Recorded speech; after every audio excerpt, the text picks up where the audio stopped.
Bonjour à tous, dans le tuto d'aujourd'hui, nous allons voir comment installer et créer un site WordPress multilingue avec l'extension Polylang.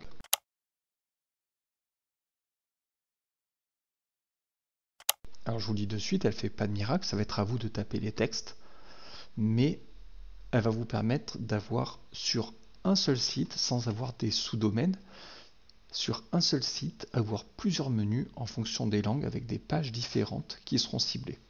Alors, je vais juste installer l'extension et on va voir comment ça se manage. L'extension est installée, je n'ai plus qu'à l'activer. Dès qu'on active Polylang, on arrive ici, on va devoir choisir la langue naturelle du site. Donc pour moi, ça va être le français. Hop. Et je vais ajouter la langue. Alors je vais faire des... allez, italien, ça ira très bien. Et anglais.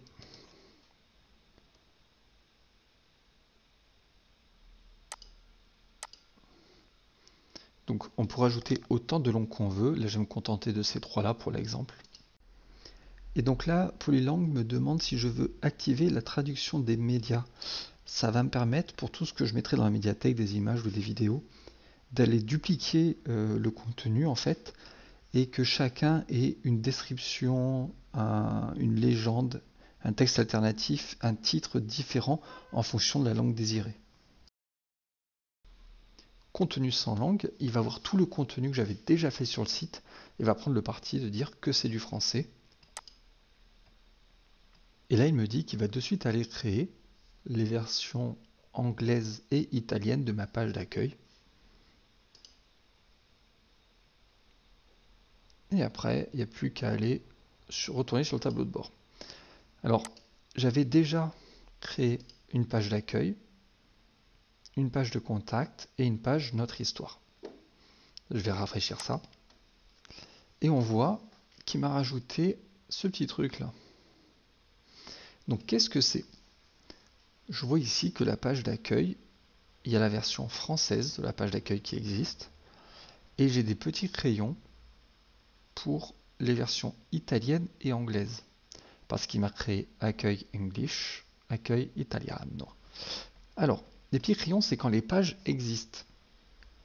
On voit que pour la page de contact, j'ai des petits plus parce qu'elle n'existe pas.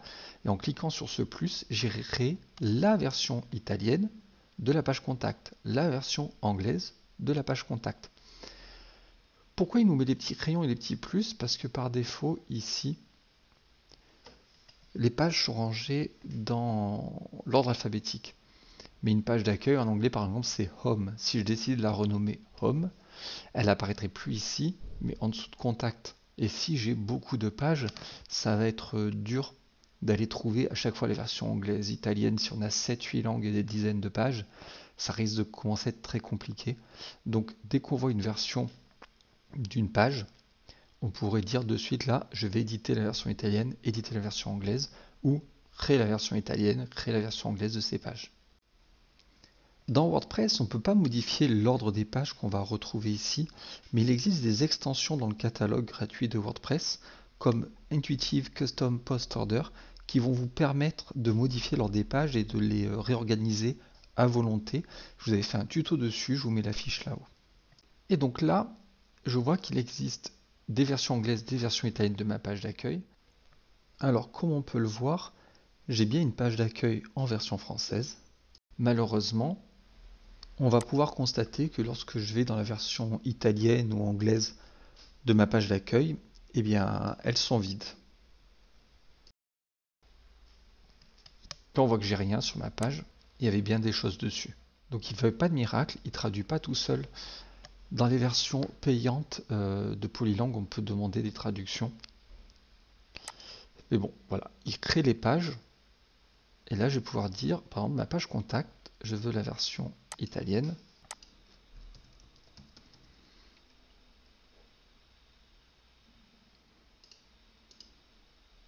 Et je vais faire une version ensuite anglaise de cette même page.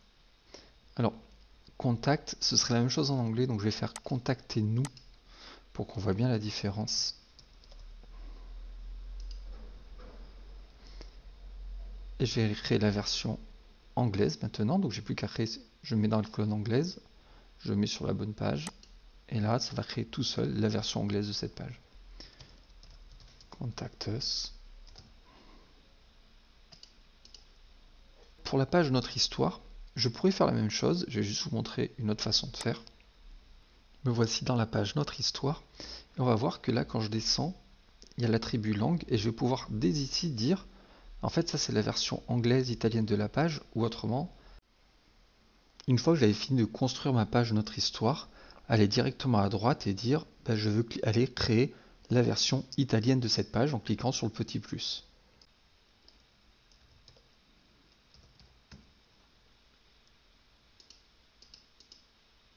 Et la version anglaise.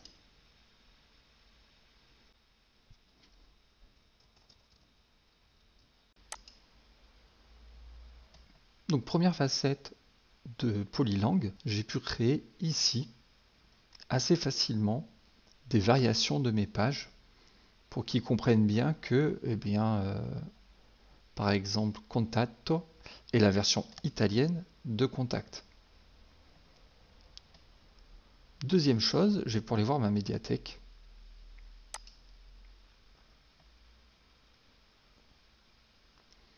Et si je regarde une des images, on voit bien que ça ce sont les titres, les textes alternatifs et légendes en français. Et je pourrais dire que je veux rédiger autre chose en italien, en anglais, etc. Ça se passe pour la traduction des médias. Je vais dire que là, bon, c'est le français, donc j'ai mis un texte alternatif, une légende, une description. Et je vais dire que je veux indiquer plus de détails. Et donc il me dit que pour la langue française, il a déjà tout ça. Et je vais dire maintenant, je veux faire la version italienne. Et je vais pouvoir aller changer dans la version italienne le nom. On va faire blue.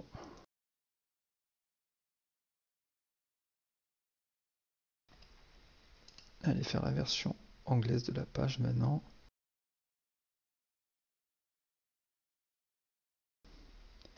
Et donc maintenant, quand je vais retourner sur ma médiathèque, j'ai bien des versions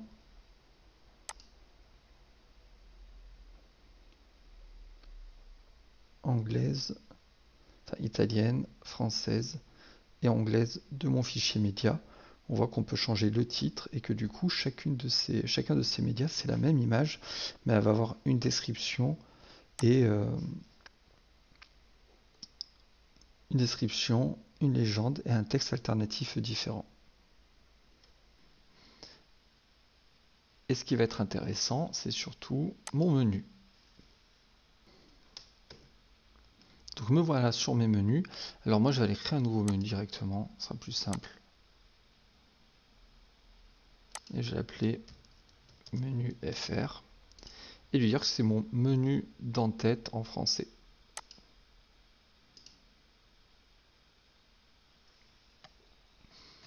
Et donc je vais pouvoir ajouter les pages que je désire. Donc moi je veux ma page d'accueil. Je veux ma page Contactez-nous et ma page Notre Histoire, je les ajoute. Je vais pouvoir les moduler comme je veux. On va faire comme ça.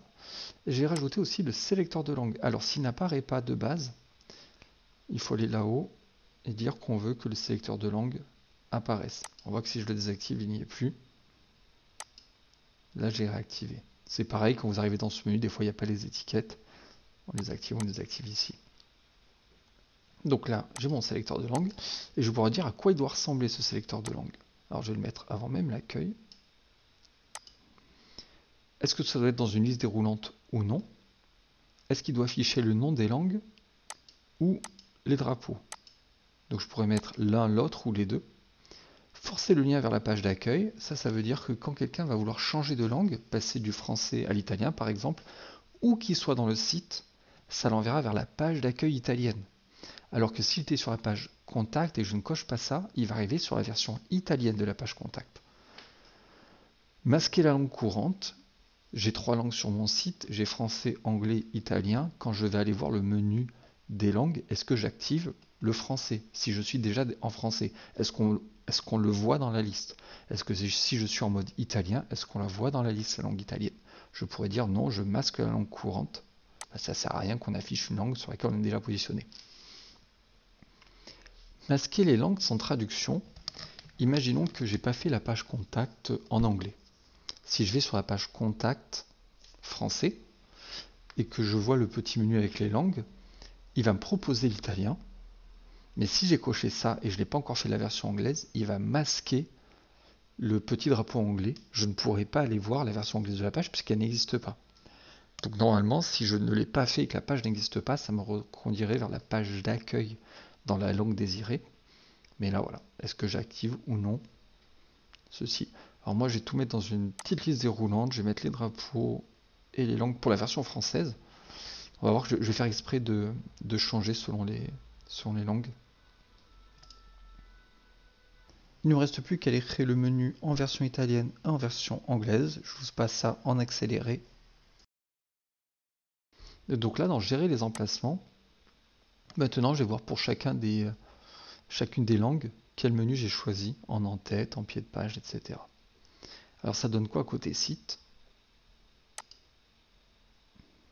Et donc voilà, j'ai bien mon petit menu qui va changer en fonction de la langue. On voit que dans la version italienne, j'ai mis que les drapeaux. Dans la version anglaise, il y a juste le nom des langues. Dans la version française, j'ai mis tout ça sous un petit menu. Je pourrais changer à quoi ça ressemble.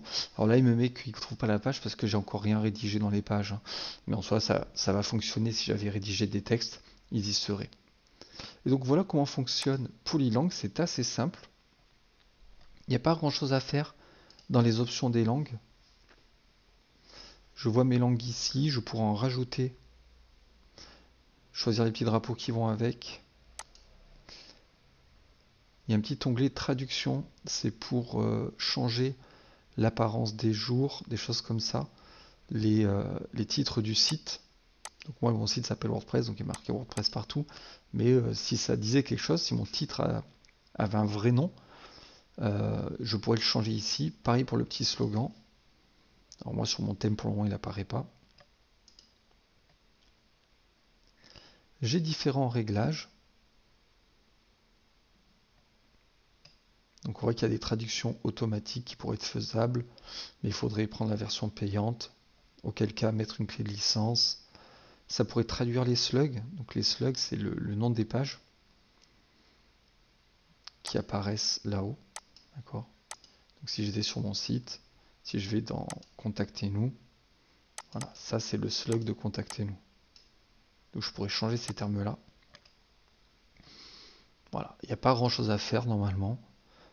On peut détecter la langue du navigateur de la personne qui vient. Ça permettrait qu'il arrive de suite sur la version italienne ou anglaise, par exemple, si son navigateur est en italien ou en anglais. Et dans configuration, c'est ce qu'on a vu au début pour ajouter des langues. Et voilà comment faire un site multilingue sans avoir à faire des sous-domaines ou prendre plusieurs sites chez un hébergeur, plusieurs noms de domaine. Là, on va pouvoir tout centraliser sur le même site, sur la même URL de base, et créer comme ça nos menus qui ramèneront sur les pages dans leur version de la langue désirée. C'est assez simple. Alors bien sûr, ça demande de refaire toutes ces pages plusieurs fois dans des langues différentes en changeant les textes. Mais c'est le moyen le plus simple d'avoir un site où on a une maîtrise de nos traductions. Il existe d'autres logiciels, d'autres extensions pour faire ça. Il y en a une par Google notamment, qu'on peut voir par exemple sur le site. Allez, j'ai un ancien élève qui a fait ce site-là. Il y a une petite extension faite par Google qui fait que ça va faire du Google Translate si je dis que je veux le site en japonais. Voilà. Donc là, c'est encore plus simple. C'est Google qui traduit la page. On n'a pas changé de page. L'inconvénient, c'est que j'ai aucun regard sur la traduction.